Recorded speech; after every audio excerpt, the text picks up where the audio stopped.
Assalamualaikum warahmatullahi wabarakatuh.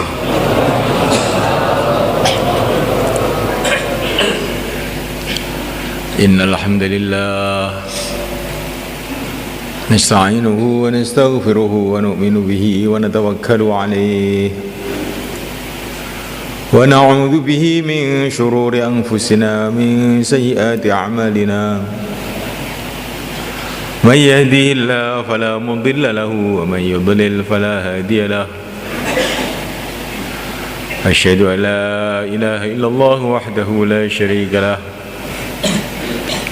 وأشهد أن سيدنا ومولانا محمدا عبده ورسوله اللهم صل وسلم وبارك عليه وعلى آله وأصحابه والتابعين لهم إلى يوم القيامة أما بعد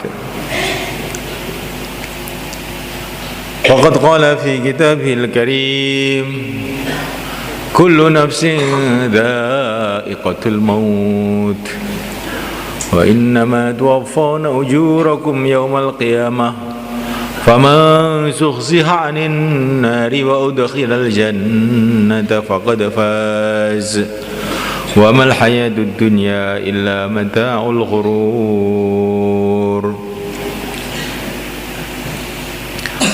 وقال تعالى قل إن الموت الذي تفرون منه فإنه ملاقيكم ثم تردون إلى عالم الغيب والشهادة فينبئكم بما كنتم تعملون.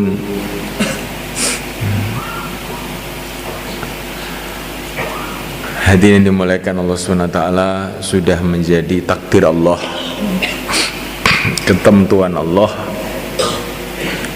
bahwa dunia ini adalah tempat perjuangan.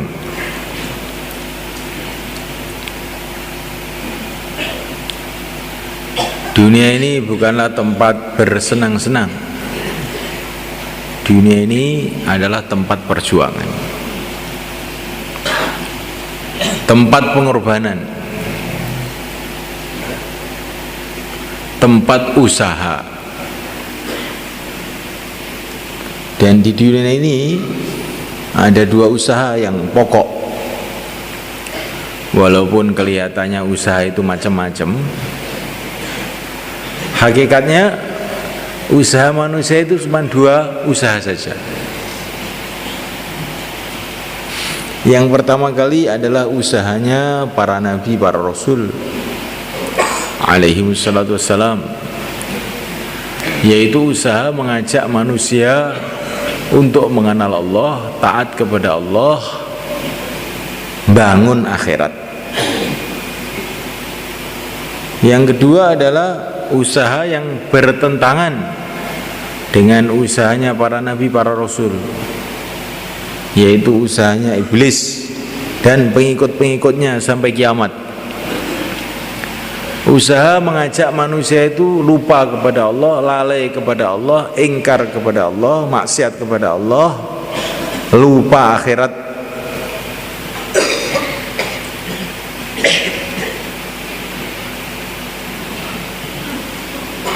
Mulai zaman dulu, zaman Nabi Adam sampai hari kiamat, ya manusia itu dua golongan itu saja. Golongan yang mengikuti jejak para nabi, fikirnya membangun akhirat, fikirnya cari kebahagiaan, kesuksesan, keselamatan dengan cara mengenal Allah, taat kepada Allah, tunduk kepada Allah. Ada usahanya iblis dan pengikut-pengikutnya sampai kiamat. Ajakannya satu aja, ngajak lupa kepada Allah, ingkar pada Allah, maksiat kepada Allah, lupa kepada negeri akhirat.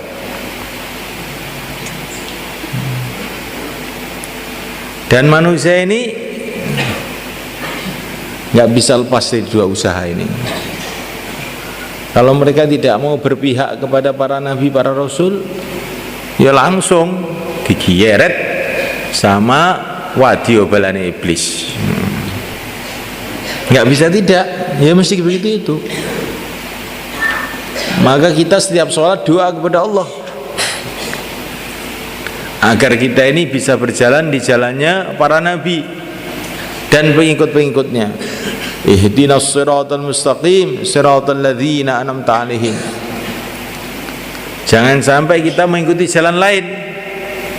Ghairil maghdubi 'alaihim waladdallin, jalannya orang-orang yang dimurkai oleh Allah, jalannya orang-orang sesat, yaitu jalannya orang-orang yang tidak mengikuti yang mulia Nabi Agung sallallahu alaihi wasallam.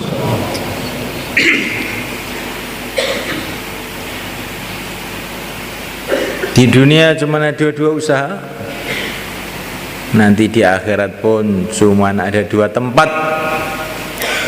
Pengikut para nabi di surga Allah, yang tidak ikut di neraka Allah.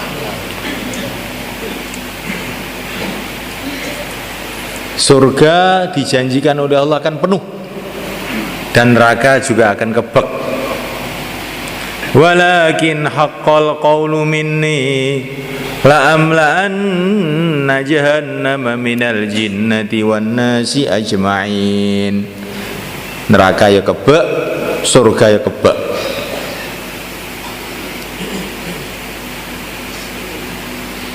Manusia selamanya terus begitu sampai hari kiamat. Maka kita bersyukur kepada Allah Subhanahu wa taala.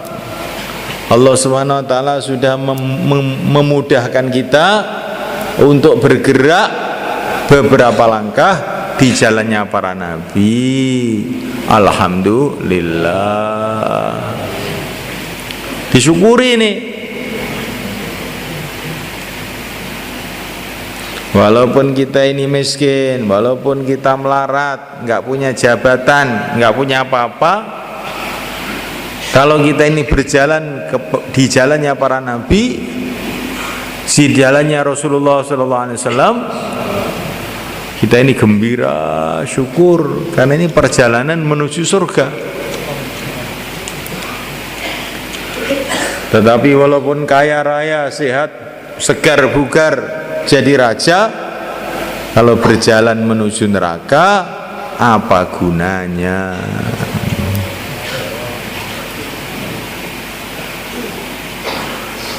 Orang itu kalau berjalan tuh dilihat mau kemana ini. Jangan dilihat berjalannya itu, kelihatannya kok enak jalannya, jalan tol enak. Di depan jurang itu bahaya.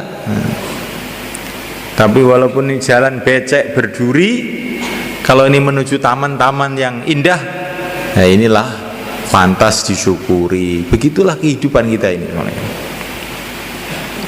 Tapi setan tuh menipu kita selantiasa. Sing penting saiki, yang penting sekarang. Mau ke neraka itu kan nanti, memang nanti. Tapi kalau orang sudah berjalan menuju neraka, cepat atau lambat akan sampai juga. Surga nanti, iya. Tapi kalau kita berjalan menuju surga, cepat atau lambat akan sampai juga.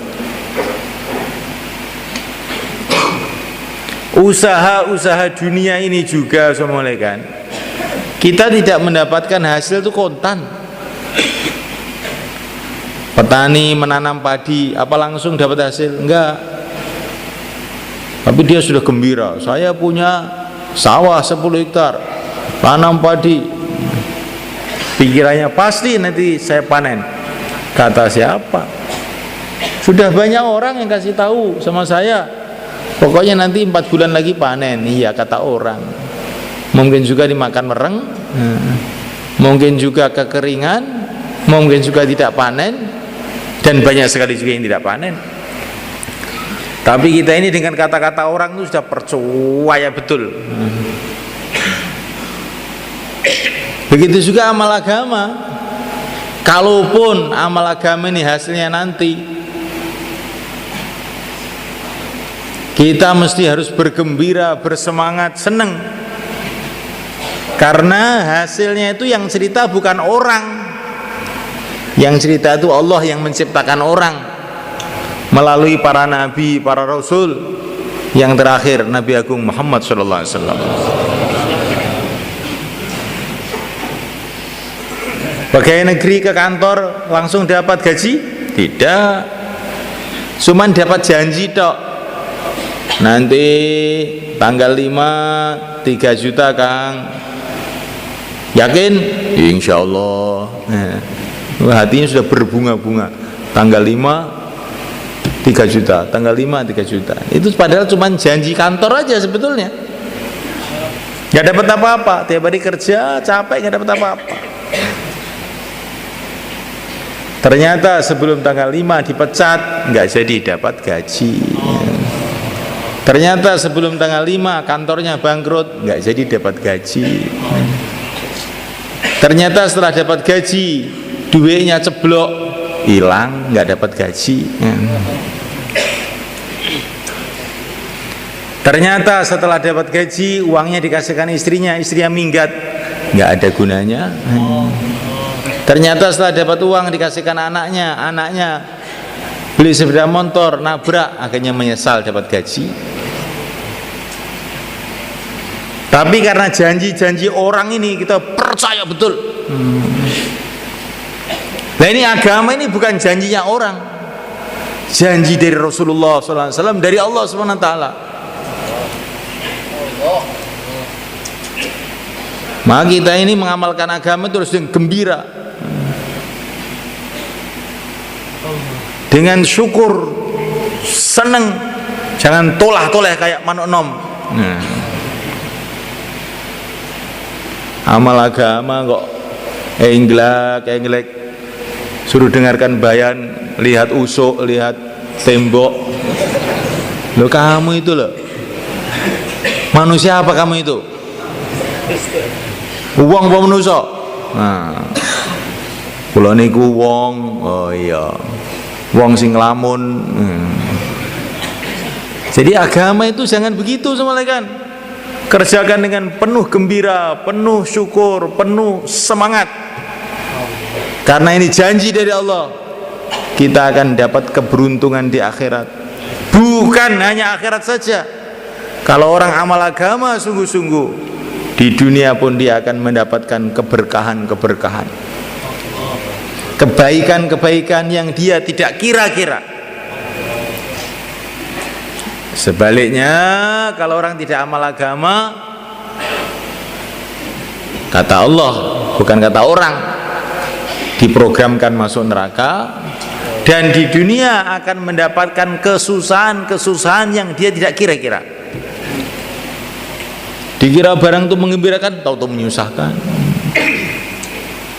Fala tu'jibka amwaluhum wala auladuhum innama yuridullahu liyu'adzibahum biha fil hayatid dunya.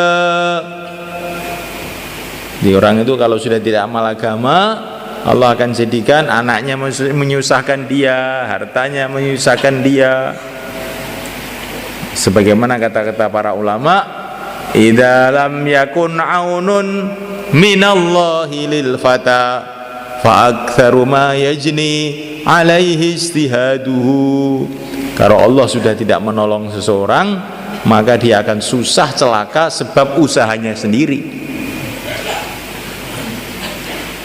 menderita sebab usahanya sendiri, menderita sebab hartanya, menderita sebab anaknya, menderita sebab istrinya, menderita sebab jabatannya. Kalau dia sehat, menderita sebab kesehatannya. Kalau dia sakit, menderita karena sakitnya. Kalau dia kaya, akan menderita sebab kekayaannya. Kalau dia miskin, ciloko sebab miskinnya. Ini kalau orang tidak amal agama, Allah jadikan yang manfaat-manfaat akhirnya menyusahkan dia sendiri, puncaknya masuk neraka. Tapi kalau orang itu amal agama, walaupun awal-awalnya susah, Allah janji akhirnya akan datang jalan keluar, akan datang kemudahan, akan datang kebaikan-kebaikan di dunia ini sebelum akhirat yang sempurna di surga Allah SWT. Jangan kita ada paham bahwa agama itu hanya untuk akhirat. Enggak, untuk akhirat, untuk dunia juga. Agama itu dari Allah, penguasa dunia, penguasa akhirat, maka barokahnya agama itu di dunia juga di akhirat. Agama itu dari Allah yang menciptakan seluruh bumi, maka barokahnya agama itu akan datang ke seluruh bumi di mana saja kamu berada. Seperti Makkah Mukarramah, kering kerontang, nggak ada orang, nggak ada air. Nabi Ibrahim disuruh oleh Allah untuk datang ke sana. Tahu-tahu bumi yang tidak ada air, keluar air Zam-Zam. Tempat yang sepi, tahu-tahu jadi ramai, seluruh dunia datang. Jadi semulaikan Allah SWT, kalau kita ini amal agama, dah cepat atau lambat nanti pasti ini akan datang kebaikan-kebaikan. Kalau kita tidak amal agama, cepat atau lambat pasti akan datang malapetaka. Maka ada orang datang ke Syekh Abdul Wahab di Rawin di Pakistan. Syekh, anak saya ini 5, yang 4 sudah punya pekerjaan semua, yang 1 ini cuma ngaji aja Syekh. Saya risau mengenai yang 1 ini. Kamu tuh bodoh katanya. Yang ngaji saja amal agama itu sudah dijamin oleh Allah. Kenapa kamu sedih? Yang 4 yang nggak amal agama itulah yang kamu harus sedih. Kok kuale utakmu? Utakmu ini kuale.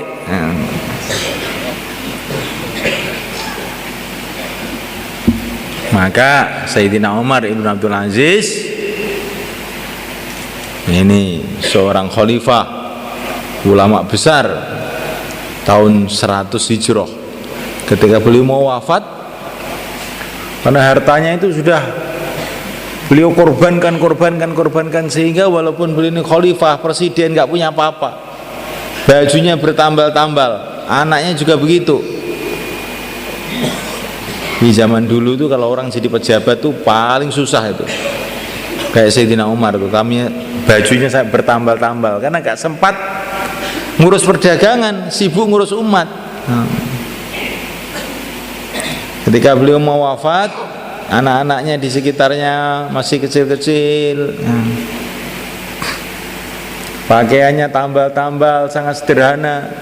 Maka salah satu famili dari Sayyidina Umar Ibn Abdul Aziz ini datang, ya Amirul Mukminin, anak-anak kamu keadaannya seperti ini, sudah nggak punya apa-apa.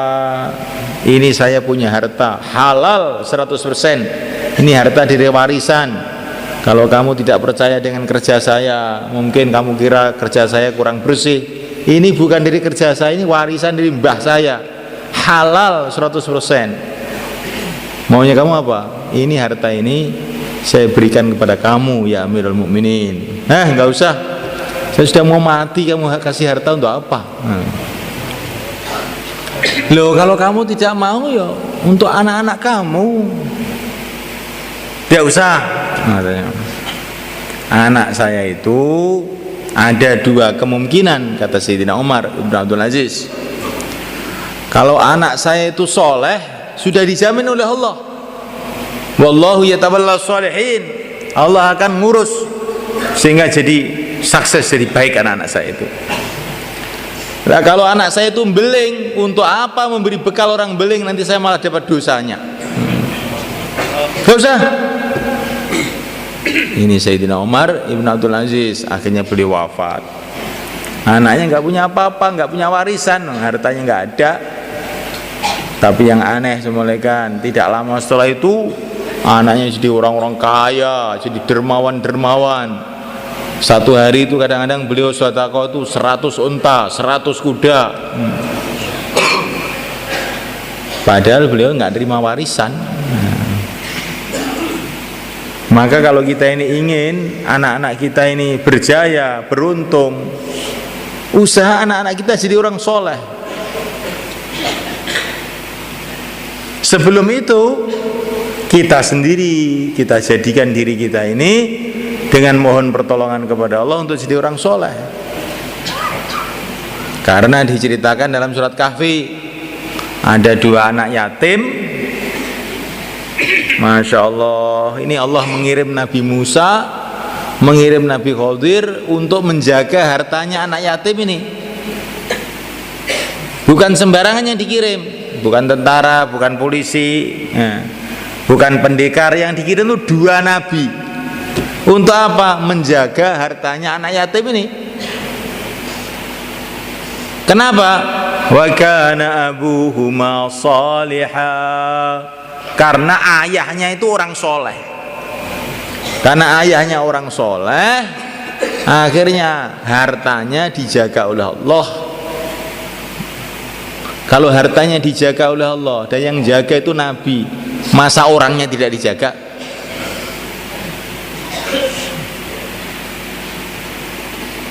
Maka kita pamit sama anak-anak kita, nak, saya mau keluar 4 bulan, nak. Nah, untuk apa 4 bulan, Pak? Saya mau tobat, mau belajar amal sunnah, biar jadi orang soleh. Kalau saya jadi orang soleh, nanti saya mati, kamu akan dijaga oleh Allah.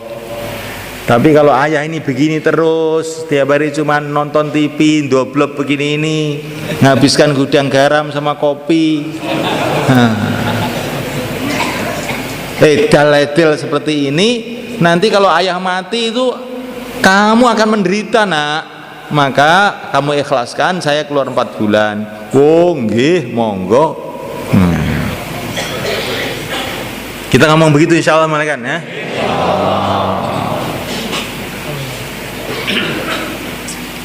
Jadi semalakan Allah SWT tanamkan dalam hati, kalau kita taat kepada Allah, tunduk kepada Allah, berjalan di jalan diridhoi Allah, pasti akan mendapatkan kebaikan. Tapi kalau kita berjalan di jalan yang lain, pasti kita akan menyesal.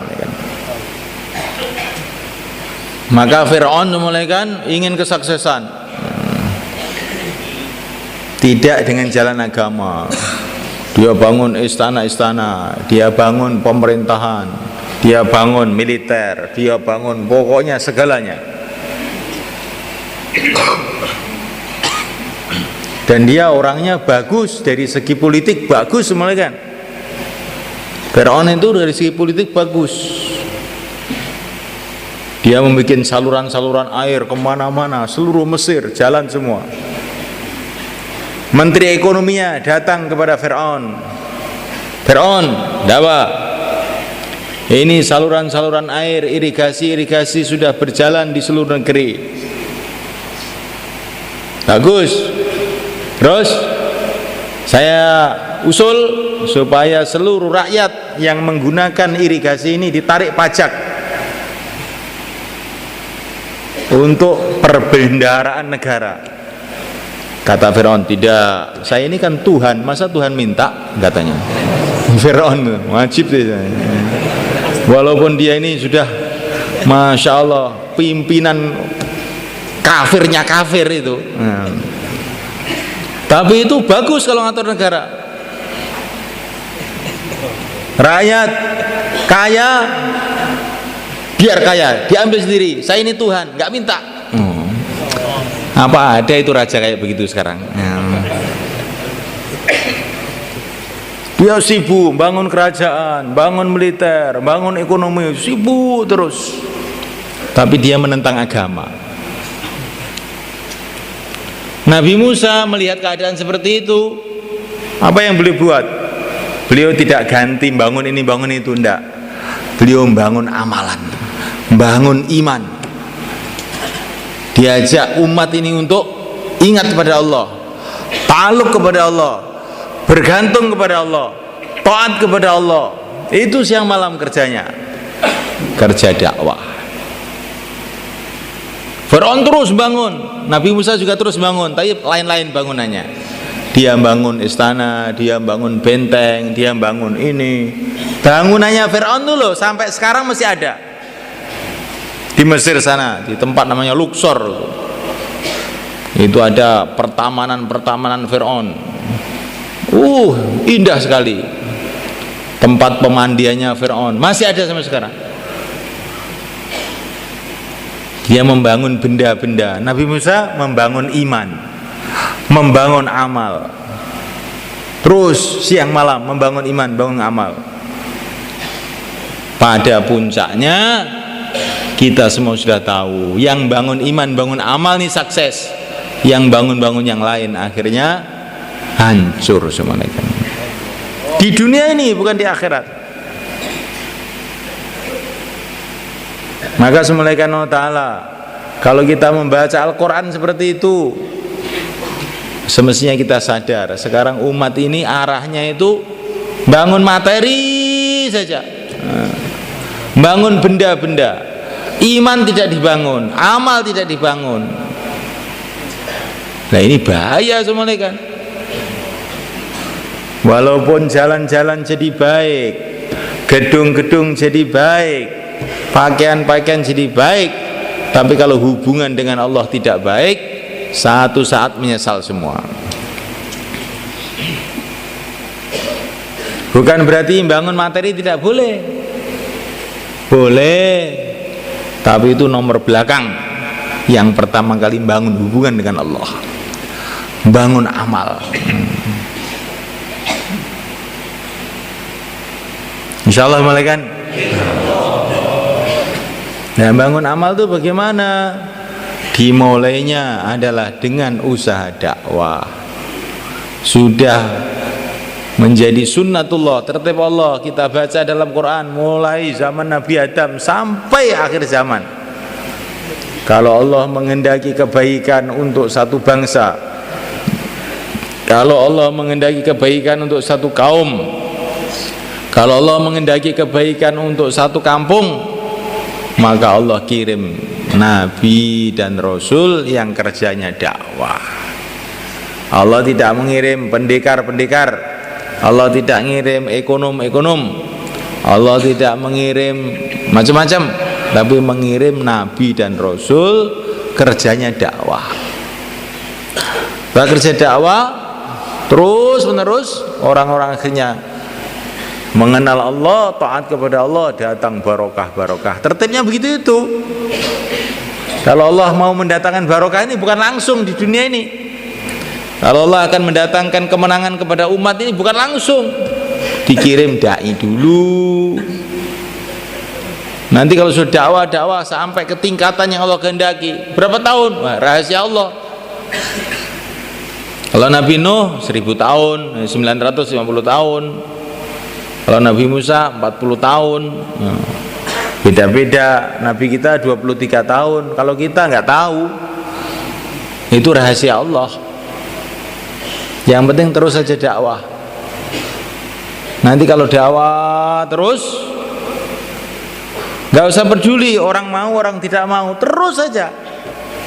Nggak apa-apa dakwah itu, orang nggak mau itu nggak apa-apa. Asalkan kamu terus dakwah loh. Kayak Nabi Nuh, dakwah orang nggak mau, terus saja dakwah aja. Lama-lama datang pertolongan Allah. Jadi dakwah itu bukan supaya orang mau, itu nomor 2, orang mau atau tidak mau itu. Dakwah itu pertama kali supaya Allah itu menolong kita. Ini pertama kali itu. Supaya Allah ridho kepada kita. Orang mau tidak mau itu terserah Allah. Kalau Allah membuat mau, mudah saja. Kalau Allah membuat tidak mau, ya mudah saja bagi Allah. Jadi dakwah itu pertama kali untuk diri kita, supaya Allah ridho pada kita dengan kita mengikuti Rasulullah SAW. Supaya dalam hati kita timbul rasa sayang kepada umat. Orang yang sayang kepada umat disayangi oleh Allah. Adapun orang mau tidak mau itu belakang, nggak penting, sangat tidak. Ada nabi tidak dapat orang, ada nabi umatnya banyak, tidak ada nabi yang disalahkan oleh Allah gara-gara umatnya sedikit. Tapi ada nabi ditegur oleh Allah gara-gara sumpek berhenti dakwah sebentar gitu dok. Nabi Yunus alaihissalam dakwah nggak ada yang gubris, akhirnya sumpah fadhaba mughadiban. Beliau marah, angel tenan ta wong kene iki. Dijak omong ngantuk iki jenenge mung opo to iki jenenge. Kira-kira ning cara Jawane ngoten niku. Tapi teng Quran niku mboten ngoten niku. Teng Quran fadhaba mughadiban, Nabi Yunus ini sudah betul-betul sumpah ini. Kaumnya itu didakwai malah marah. Akhirnya Nabi Yunus sendiri juga sumpah, di sama-sama marahnya. Akhirnya Nabi Yunus didakwai angel wong wis atos wis tangalih naik kapal beliau. Allah tegur, oh ndak boleh begitu itu.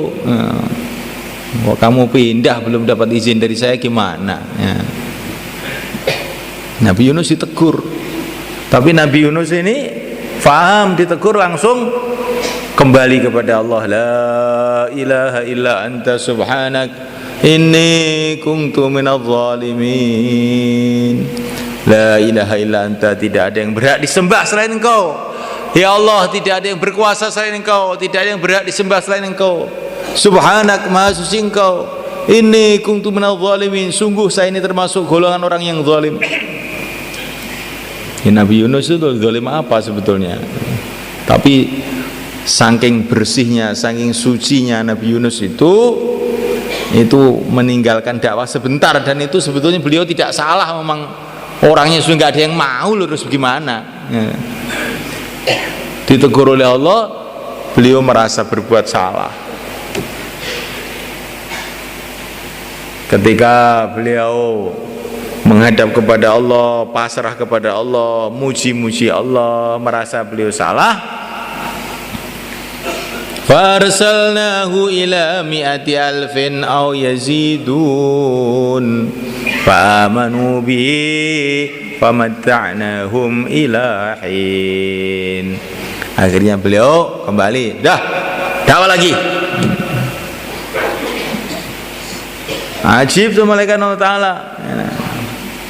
Yang kedua ini lain ini, padahal orangnya itu juga. Dulu itu susah, sulit, menentang semua. Ini yang kedua ini enggak. Setelah Nabi Yunus ini kembali itu, tiba-tiba 100.000 orang masuk Islam semua. Jadi maka kalau dakwah kita ini ditolak, jangan kemudian buruk sangka. Ini orang sini ini memang lahan kering, sulit, ngantuan, tidak bisa diajak mikir agama, mikir duit saja. Orang begini kalau belum ke neraka nggak akan sadar. Jangan begitu. Saya tidak mau lagi menginjakkan kaki di kampung ini. Ini kampung setan. Kita dakwah tidak boleh begitu. Kita ikuti Nabi Yunus. Kalau ditentang, la ilaha illa anta subhanak inni kuntu minadh dhalimin. Yang disalahkan diri sendiri. Balik lagi, dakwah lagi. Tiba-tiba yang asalnya tidak mau jadi mau. Dengan kehendak Allah, dimaukan oleh Allah. Dia saya ajak keluar 4 bulan tidak mau, bukan tidak mau, tidak dimaukan oleh Allah. Kita banyak doa Nabi Yunus, la ilaha illa anta subhanak inni kuntu minadh dhalimin. Kita datangi lagi, ternyata nggak mau lagi. Doa lagi, kita datang lagi, doa lagi, kita datangi lagi, doa lagi, kita datangi lagi, sampai tiada lagi, entah kita yang mati, entah dia yang mati duluan. Insyaallah kan? Nah itu baru kita dakwah mengikuti jejak para nabi begitu. Kalau dakwah baru ada orang cemberut